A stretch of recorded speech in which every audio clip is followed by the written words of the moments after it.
உலக எழுத்தறிவு தினத்தை முன்னிட்டு தொடக்கப் பள்ளி மாணவர்களுக்கு கற்றல் பொருட்கள். திருவண்ணாமலை மாவட்டம் வந்தவாசி அடுத்த மருதாடு ஊராட்சி ஒன்றிய தொடக்கப்பள்ளியில் உலக எழுத்தறிவு தினத்தை முன்னிட்டு ஸ்ரீ கிருஷ்ணா கல்வி மையம் சார்பில் மாணவர்களுக்கான கல்வி விழிப்புணர்வு நிகழ்ச்சி நடைபெற்றது. இந்த நிகழ்விற்கு பள்ளி தலைமை ஆசிரியை எஸ். விஜயலதா தலைமை தாங்கினார். ஸ்ரீ கிருஷ்ணா கல்வி மைய முதல்வர் பா.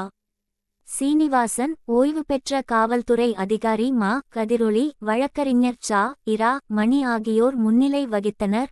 சிறப்பு அழைப்பாளராக மருதாடு கூட்டுறவு சங்க முன்னாள் தலைவர் M.K.A. லோகேஸ்வரன் பங்கேற்று மாணவர்களுக்கு சிறப்புரை ஆற்றி கற்றல் பொருட்களை வழங்கினார். நிகழ்ச்சியில் ரெட் கிராஸ் சங்க உறுப்பினர்கள் கு. சதானந்தன், ஷாகுல் அமீது, பள்ளி ஆசிரியர்கள் மதலினாள், ஜெத்ருத் மேரி, பிரிய காருண்யா, கீதா ஆகியோர் வாழ்த்துரை வழங்கினர். இறுதியில் ஆசிரியை வஹிதா பேகம் நன்றி கூறினார்.